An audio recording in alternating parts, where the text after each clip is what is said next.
I'm Jill Anderson. This is the Harvard EdCast.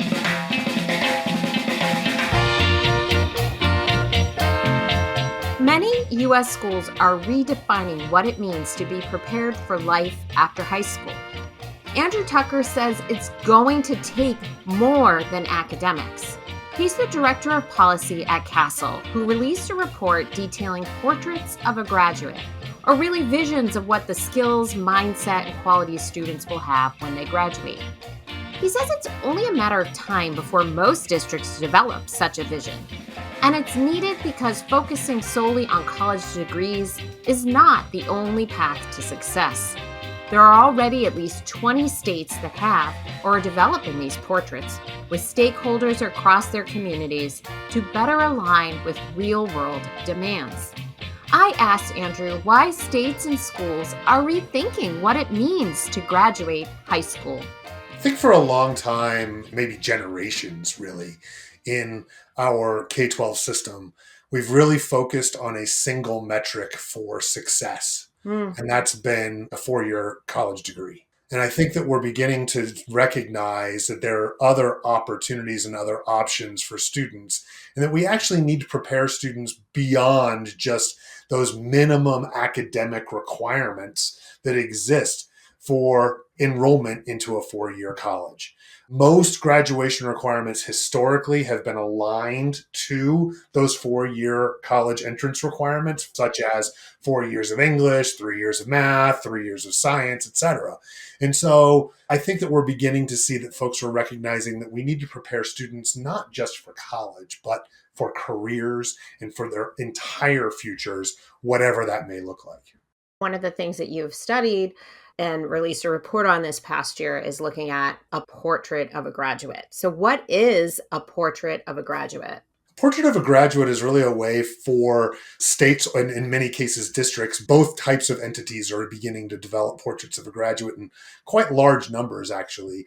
It's really a vision of what students will graduate with, the types of skills they'll graduate with, the types of dispositions they'll have. And they're typically informed by a broad community stakeholder input.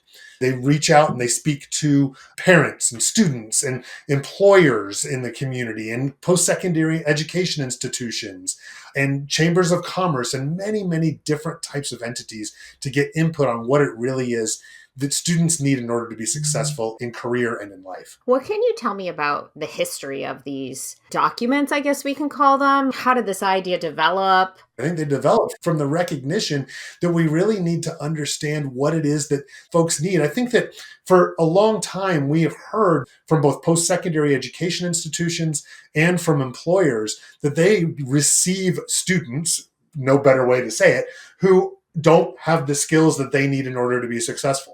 And so we, as K-12 educators, have come to understand that indeed we need to prepare students differently.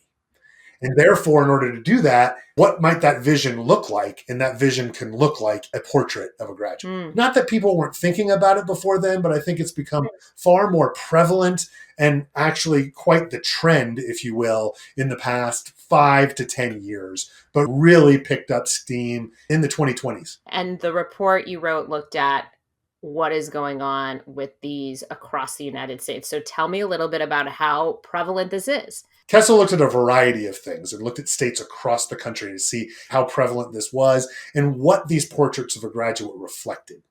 And we focused on 5 specific examples. We looked at the portrait of a learner in Nevada, the portrait of a graduate in North Carolina, the talent map in Utah, the profile of a graduate in Washington, and the career-ready skills in Pennsylvania. What you'll notice there is that only one of them is called a portrait of a graduate. Right. So these have lots of different names and lots of different iterations, and they look different ways, but there are some commonalities in all of them. And we'll talk about that. I'm curious why you decided to look specifically at these 5 states. We looked more broadly than that to really see how broad it was. In the report, we found about 20 states had something that resembled a portrait of a graduate, whether it was called that or something else. And then we just picked the 5 examples that showed the breadth of examples that were out there because we were interested in a number of things. We were interested in how they connected social and emotional learning and social and emotional competencies to the portrait of a graduate, which is one of those commonalities that I talked about.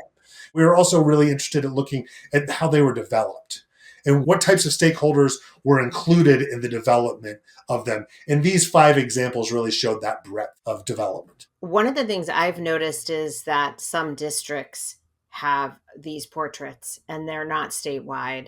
And you just mentioned about 20 states have it as well. Is there a benefit to this being a statewide initiative versus a district one?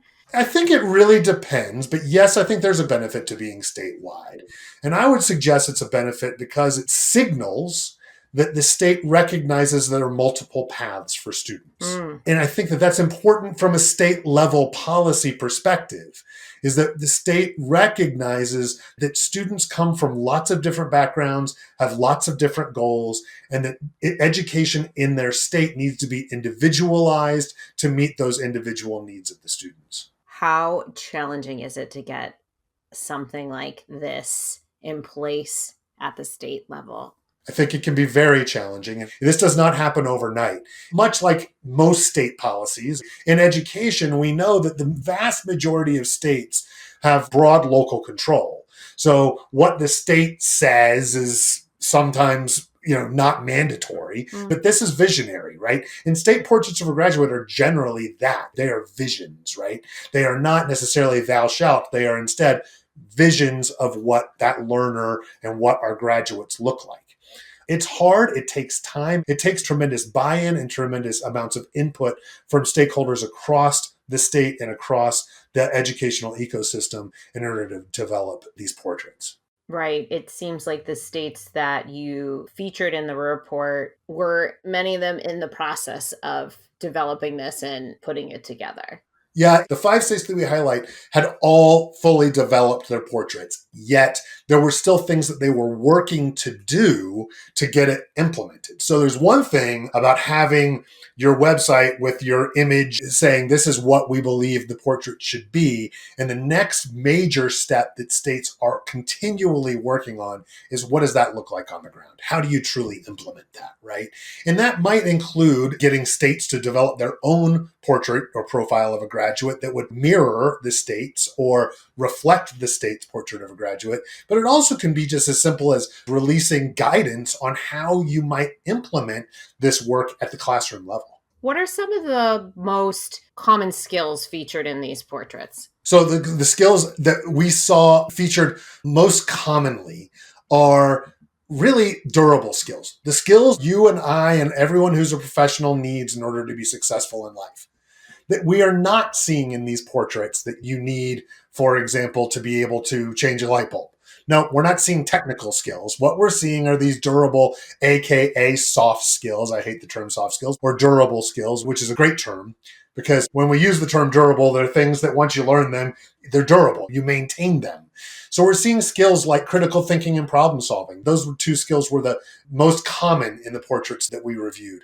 Social awareness and being an active citizen, communication skills, self-management skills, academic and technical knowledge, collaboration and teamwork, etc. So it's really about durable skills. What about the SEL element to this? I often think of SEL, and I'm sure a lot of folks do, as something you hear a lot about at the elementary level in education, but you don't hear about it as much as students get older and what that looks like and why that's even important for high school age kids. Great question. I think that oftentimes we don't see that, right? And we think that SEL, social and emotional learning, is really about knowing how to make friends and how to manage your emotions and things like that. But let's remember that those same things are required in the workplace. We have to be able to manage our emotions in the workplace. We have to be able to build relationships and collaborate and understand one another and take each other's perspectives and be self-confident and have self-discipline and impulse control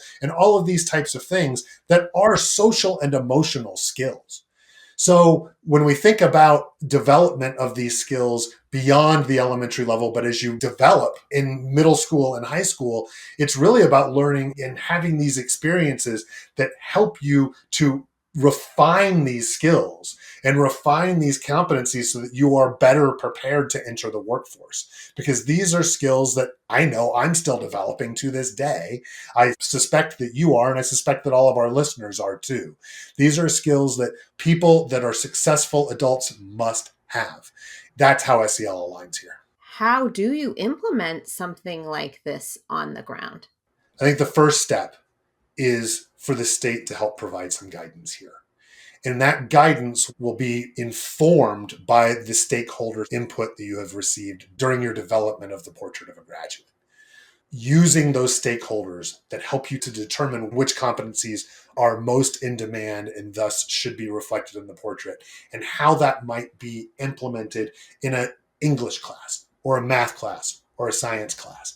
And all the way down, it should be a PK through 12 developmental framework that states can develop. There have been numerous states that have done that.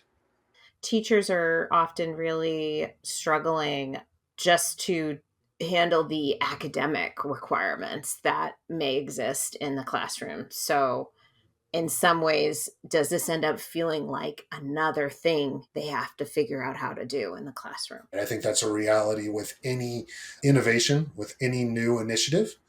And I think that with strong professional development that must come along with this, through helping administrators to understand it and understand why it's important that we really do prepare students, not just for those exit exams, not just to earn those credits, but instead to truly be prepared for post-secondary education and career. When we really do focus on what career and college readiness is, I think that people begin to recognize that their role is not only to prepare students for that next step that oftentimes is college, but also to prepare them with the skills that they need for life. I think the other thing that's so vital to understand here is that teachers are already doing most of this, right? Right. Sometimes it's as simple as making it explicit, right? Today we're going to work on collaboration. And the way we're going to do that is we're going to do this group project.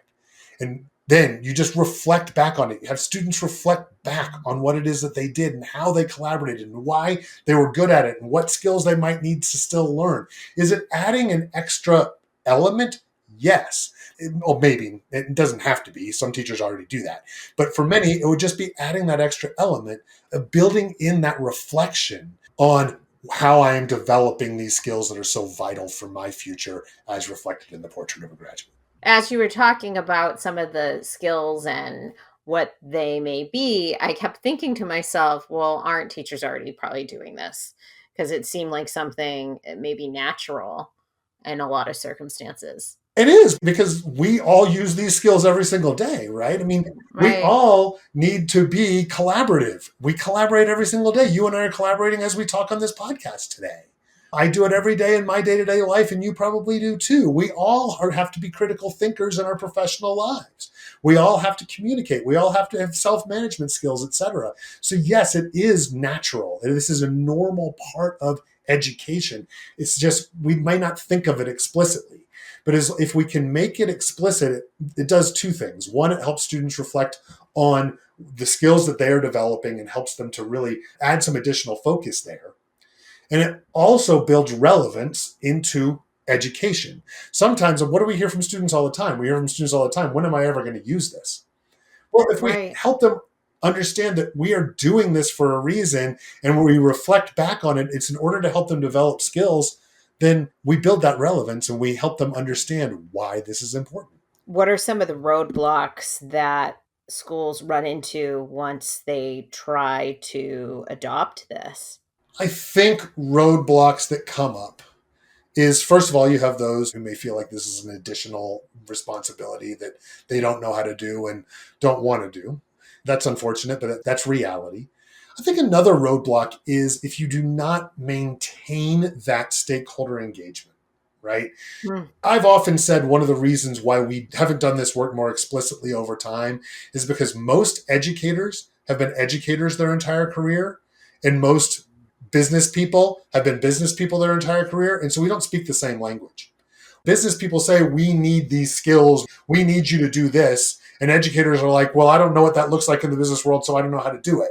So you've got to keep that engagement together, and you've got to have people talking with each other to really understand what is it that you're looking for. What does it mean in your context for students to have strong communication skills? Because I know what it means in the classroom, but I may not know what it looks like in the workplace. But all of this is usually defined in advance when the stakeholders and educators and parents and everybody gets in the room and hashes it out, which is amazing to even imagine what that might look like. In a perfect world, that is exactly what will happen, yes. Right. But is it complicated to get folks to agree on these things? Yes. And I don't think it has to be. Communication skills, I mean, think about what you see in job postings, right? I mean, another reason why a lot of people have begun to do this is because they recognize the job postings are calling for the skills that employers are looking for these days are indeed these soft skills, indeed these durable skills. Why? Because we're in the era of AI, right? And artificial intelligence is going to be taking the place of a lot of the technical skills that people need. And what's going to be left? What's going to be left are these human skills, right? So we have to, as a society and as an education system and as a broader workforce system, we have to define these things in ways that there's a common language. LinkedIn's Global Talent Trends from October 2024 says specifically that 69% of U.S. executives say they plan to prioritize hiring candidates with soft skills, particularly transferable skills that allow candidates to move nimbly across roles. And why? It's because, quote, AI has the potential to lead to major shifts in how we hire and who we hire. As AI increasingly takes on the less complex, more repeatable tasks being done by the workforce, companies will need to hire talent who have broader, uniquely human skills, unquote. These skills that we're talking about are human skills. How do you even know if something like this is working? First of all, one of the big benefits of this coming out now is in people developing these portraits of a graduate is that it closely aligns with career-connected learning. And career-connected learning has also taken off in the past. Well, career-connected learning has been around forever, but it's really been focused on smaller portions of the school populations. Career-connected learning, where students are engaged in lots of work-based learning opportunities or other experiential learning opportunities, really is the great laboratory to help students develop these skills as well. So I think that's key. I think the other big thing that needs to come out of this movement is how you measure whether or not students are ready and whether they've actually acquired these skills. I'm not sure anybody has fully figured that out yet. Lots of folks are trying. As I mentioned earlier, there are many states that have developed these developmental milestones and developmental frameworks that show between kindergarten and second grade, communication looks like this, and in third through fifth, it looks like this, all the way up. But I think measurement is going to be the next major phase of this work, because ultimately, if this is going to be tied to graduation requirements, it will also be tied to school accountability, right? And if it's going to be tied to school accountability, you've got to be able to show that it's working, and you've got to be able to show that students are indeed graduating with the skills that you say you want them to graduate with. And so there just hasn't been a way to completely figure out how to do that yet. It's an emerging field for sure. If you're living in a state where this doesn't exist, should you do something about it? I think it's probably coming. It's coming down the pike in most places. Frankly, I think there are some states that may not adopt a portrait of a graduate because of local control, because many, many districts are going to do it on their own. You very well may see a greater proportion ultimately of districts that have adopted a portrait of a graduate than states. Solely because of local control and local decision-making that happens at the local school board level. And I think if it's something that really interests you, I do think that going to your state school board and providing some public comment and showing them what other states have done could yield positive results. I think that most people understand this is good for schools. It's good for the education system in general. And ultimately, it's good for kids. Because if we do hold students accountable and we hold schools accountable for helping students to acquire the skills and competencies that are laid out within a portrait of a graduate, we are preparing all students, every student, each student for life success. It is an equitable practice in schools. It can drive positive outcomes for students. Thank you so much. It's been my pleasure. Thank you for having me today. Andrew Tucker is the Director of Policy at the Collaborative for Academic, Social, and Emotional Learning. He is the co-author of the report, Portraits of a Graduate, Strengthening Career and College Readiness Through Social and Emotional Skill Development. I'm Jill Anderson. This is the Harvard EdCast, produced by the Harvard Graduate School of Education. Thanks for listening.